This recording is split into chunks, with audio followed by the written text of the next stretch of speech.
चलिए, मोहम्मद गौरी, आज हम मोहम्मद गौरी का आक्रमण देखेंगे। मोहम्मद गौरी जो था ये गौर प्रदेश का रहने वाला था। 12वीं शताब्दी में गौर प्रदेश गजनी और हिरात के मध्य एक प्रदेश था। गौर प्रदेश ये गजनी हो गया और यहां हो गया भारत। ये गौर प्रदेश जो था ये गजनी के अधीन था। बाद में गौर प्रदेश के शासकों ने अपने आप को गजनी से स्वतंत्र करके एक स्वतंत्र राज्य की स्थापना की और इस गौर प्रदेश का जो संस्थापक था या जो प्रधान था वो शंशबनी था। तो एक क्वेश्चन यहां पे ये बनता है कि मोहम्मद गौरी किस वंश का था? तो मोहम्मद गौरी शंशबनी वंश का था। मोहम्मद गौरी जो था शंशबनी वंश का एक शक्तिशाली शासक था। बाद में इन्होंने क्या किया था कि गौर प्रदेश के शासकों ने गजनी पर अधिकार करके ये जो सारा क्षेत्र था इनके अधीन आ गया था।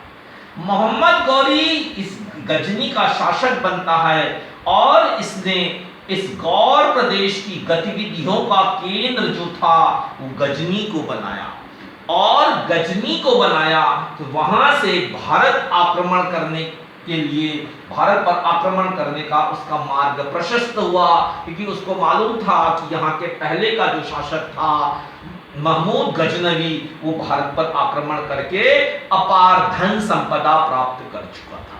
अच्छा, मोहम्मद गौरी के भारत आक्रमण के कारण क्या क्या थे? यदि हम यहाँ पे चर्चा करें भारत आक्रमण के कारण, यदि मान लीजिए भारत पर आक्रमण के कारण, मोहम्मद गौरी के भारत पर आक्रमण के कारण यदि देखें तो सबसे पहला आता है एक राजनीतिक कारण।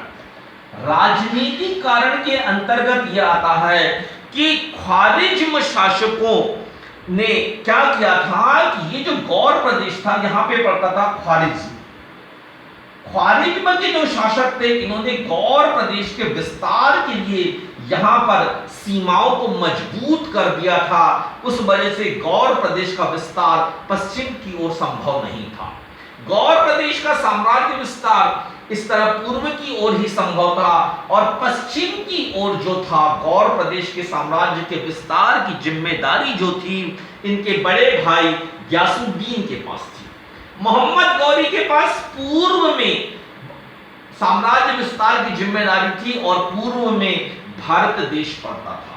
राजनीतिक कारणों में एक था, दूसरा ये था कि गजनी वंश का एक शासक अभी भी यहां पर शासन करता था भारत के पंजाब प्रांत में।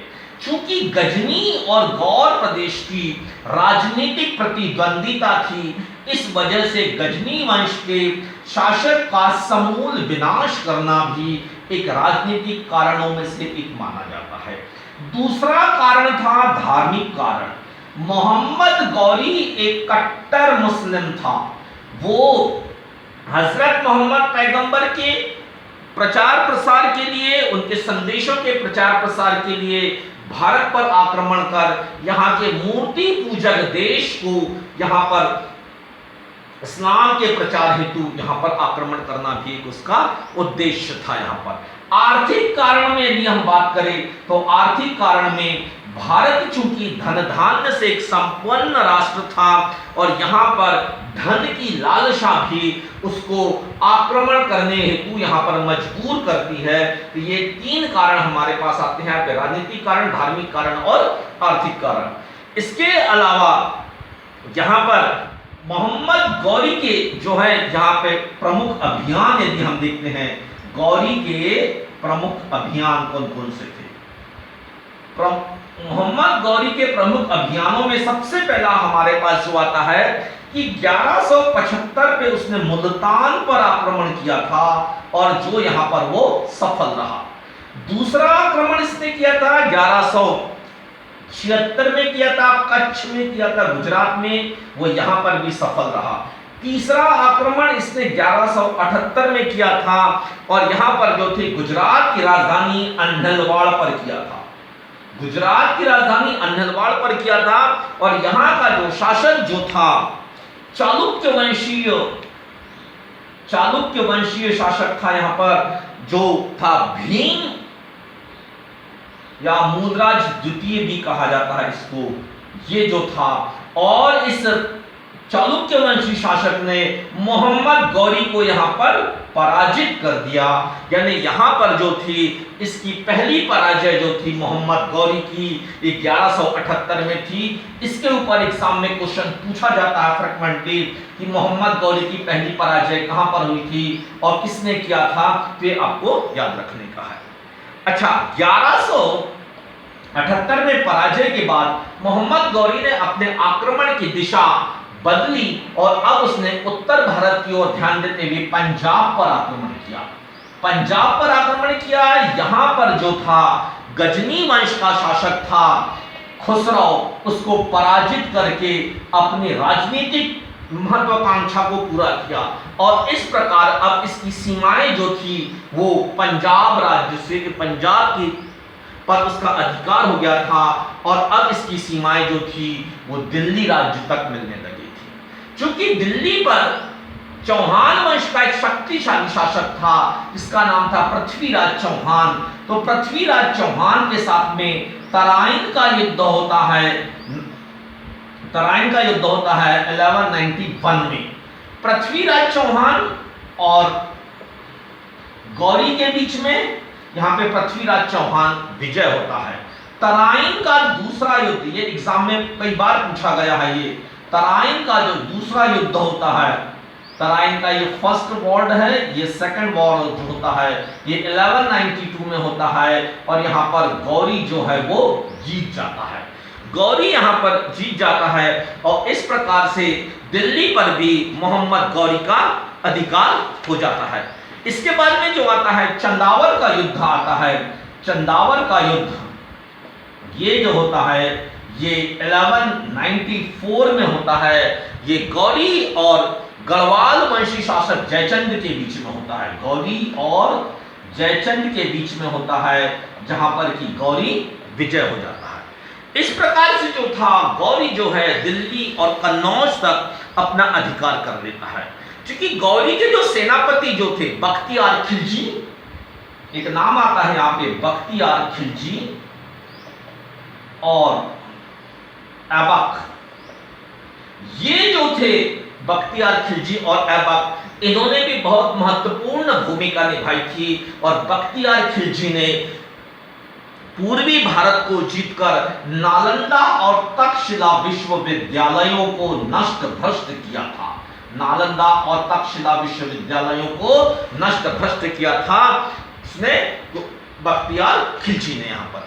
अच्छा, गौरी क्या करता था कि यहां पर जो जीते हुए प्रदेश थे उनको जीत करके, जो प्रदेश जीते हुए थे उनकी जिम्मेदारी अपने विश्वास पात्र सेनापतियों को सौंप देता था। उसी क्रम में क्या हुआ था कि खिलजी ने नालंदा और तक्षशिला विश्वविद्यालय पर आक्रमण करके उसको तहस नहस किया था। और जो ऐबक जो था इसने राजपूत शासक जो थे राजस्थान के, जो तुर्कों को उखाड़ फेंकने का प्रयास कर रहे थे, राजपूत शक्ति को भी तहस नहस किया। और इस प्रकार जो था मोहम्मद गौरी का अति विश्वसनीय बन गया।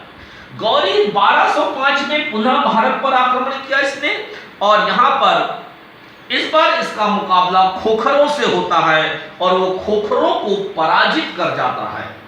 खोखरों को पराजित कर देता है। लेकिन खोखर जो हैं ये भारत के उत्तर पश्चिम में निवास करने वाले लोग थे। इन्होंने मोहम्मद गौरी को काफी नुकसान पहुंचाया था और बाद में जो था यही इसकी मृत्यु का कारण हुआ था।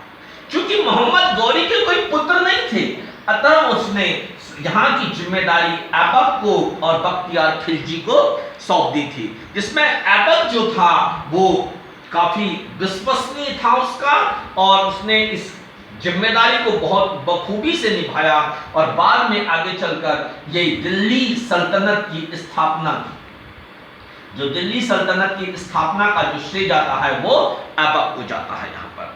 अच्छा, महमूद गजनवी के विपरीत मोहम्मद गौरी के जो आक्रमण का उद्देश्य था मुस्लिम राज्य की स्थापना करना, देखिए उसका जो उद्देश्य था वहां पे धन संपदा लूटना, इसका उद्देश्य था मुस्लिम राज्य की स्थापना करना, पहला उद्देश्य था इसका। दूसरा यदि हम यहां पर देखते हैं कि दिल्ली और अजमेर पर अधिकार करने के बाद मोहम्मद गौरी का भारत में मुस्लिम साम्राज्य स्थापित करने का जो उद्देश्य था वो सफल होता नजर आया, क्योंकि दिल्ली और अजमेर के जो राजपूत शासक थे वही जो थे गौरी के लिए सबसे चुनौती प्रस्तुत कर रहे थे। इसके अलावा कन्नौज विजय के पश्चात यानी यहाँ पे चंदावर के युद्ध के बाद मोहम्मद गौरी ने जो था सिक्के जारी किए जिसमें एक और देवी लक्ष्मी की आकृति अंकित थी। लक्ष्मी जी की आकृति वाले जो सिक्के थे, लक्ष्मी जी की आकृति वाले सिक्के ये जो थे ये चंदावर के युद्ध के बाद इसने जारी किए थे।